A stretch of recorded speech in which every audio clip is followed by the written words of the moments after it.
नमस्कार दोस्तों, आप सभी का स्वागत है। परीक्षा की घड़ी आ चुकी है। अब बच्चों के एग्जाम चालू होने वाले हैं और बच्चे डर रहे हैं पढ़ाई से। क्यों डर रहे हैं? पता नहीं एग्जाम का क्या होगा। आज मैं आपको बताने वाला हूँ कि आपको पढ़ाई करने में किसी भी मेहनत करने की कोई ज़रूरत नहीं है। आप कहोगे साहब पढ़ाई अगर मेहनत नहीं करेंगे तो हम पढ़ाई कैसे कर पाएंगे? बगैर मेहनत के तो हम पढ़ाई भी नहीं कर पाएंगे। हाँ, ये सही बात है। आप लोग कुछ भी मेहनत नहीं करते हैं। एक मेहनत मतलब कौन सा करता है?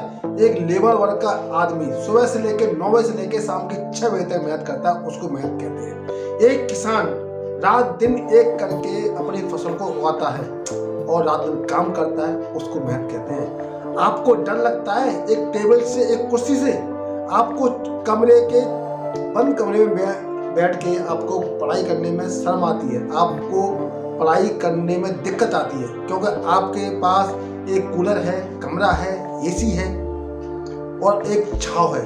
तो आप छांव में बैठ के पढ़ाई नहीं कर सकते हैं। आप ये देखिए, आपके माता पिताओं ने ये कहा है कि बस आपको पढ़ाई तो करनी है, बस आपको टेबल लेनी है और कुर्सी में बैठ के आपको पढ़ाई करनी है, बस केवल आपको कोई भी काम नहीं करना है।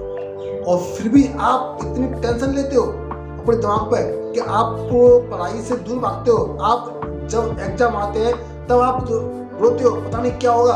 अगर आप एंड टाइम पे रो रहे हो तो रोने से कोई भी बेनिफिट आपको नहीं होने वाला है, क्योंकि आप तो बस केवल परीक्षा के इम्तिहान में बैठे हुए हैं कि परीक्षा आएंगी तभी हम पढ़ाई करेंगे। अगर आप स्टार्टिंग से पढ़ाई करना चालू करते हैं और उसका डेली आप रिवीजन करते जाते हैं, स्कूल में जो पढ़ाया जाता है उसका काम करते हैं, ट्यूशन का जो काम कराया जाता है उसका काम करते हैं, और उसके करने के बाद आप डेली का रिवीजन करते हैं, शुरू से लेकर एंड तक आप डेली का रिवीजन करते हैं, तो आप यकीन मानिए कि आपको परीक्षा की घड़ी आने पर आपको डर नहीं लगेगा। आपके चेहरे पे एक स्माइल रहेगी क्योंकि आपका कोर्स पूरा है।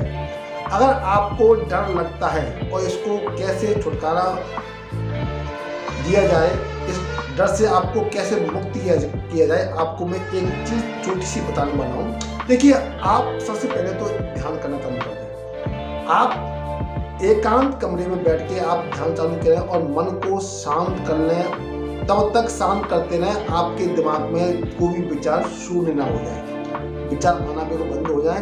तब आप कहें कि मैं परीक्षा के लिए तैयार हूँ, मुझ पे हर चीज आती है, मेरे को हर क्वेश्चन का जवाब मालूम है और मैं परीक्षा बहुत अच्छे सही ढंग से देता हूँ। मेरा हर पेपर अच्छा हो रहा है, मेरे अच्छे मार्क आने हैं, मेरे अच्छे नंबर आने हैं, मेरी अच्छी परसेंटेज बनेगी और मैं परीक्षा में अव्वल आऊँगा। यार, आपकी कोई मेहनत नहीं है, बस आपको किताबें पढ़नी है, आपको अपने नोट्स बनाने हैं और फिर भी आप पढ़ाई से दूर भागते हो। ये कोई तरीका नहीं है आप लोगों का। आप अपने माता पिताओं को धोखा मत दो। अगर आपकी पढ़ने की इच्छा नहीं है तो आप उनसे क्लियर कह दो। अगर आपकी किसी और स्किल में जाने की इच्छा है तो आप उसको करो। मगर कोई भी स्किल करने से पहले आपको पढ़ाई तो करनी पड़ेगी और पढ़ाई बहुत जरूरी है, क्योंकि ज्ञान बहुत जरूरी है। बगैर ज्ञान के आधार पर आप कुछ भी नहीं कर सकते। अनपढ़ आदमी कुछ नहीं कर सकता। चलो ठीक है, अनपढ़ आदमी कर सकता है, मगर कई जगहों पर पढ़ाई काम आती है और ये आप अच्छी तरह जानते हैं। आपकी कोई मेहनत नहीं है। आपको छांव में बैठ के बंद कमरे में आपको टेबल लेनी है और कुर्सी पे बैठ के आपको पढ़ाई करनी है और फिर भी आप टेंशन लेते हो। क्यों भाई? आप लेबर क्लास की कोई वो नहीं कर सकते। मेहनत तो वो करते हैं, लेबर क्लास के मेहनत करते हैं, किसान मेहनत करते हैं। तो आपकी कोई मेहनत मायने रखती है। जो आपका गोल है उसके आगे आपकी कोई मेहनत नहीं है। आप कुछ भी नहीं कर रहे हो, आपको सारी सुविधा मिल रही है और फिर भी आप टेंशन ले रहे हो। तो टेंशन लेने से कोई फायदा नहीं है। बस आप जीत तोड़ से लग जाइए, अभी भी आपके पास समय है। टेंशन मत लो, टेंशन आपको खा जाएगी, डर आपको कभी जीत नहीं देगा। डर से मुक्ति दिलानी है तो डर पे विजय पाना सीखो, और विजय तभी पाएगी जब आप खुद पर विश्वास करोगे। अब आप खुद से ये कहोगे कि मैं हर चीज कर सकता हूँ, मेरे पे हर चीज आती है, मेरे पे हर क्वेश्चन का जवाब मुझे मालूम है। अगर आपको ये वीडियो अच्छा लगे तो उसको लाइक करना, सब्सक्राइब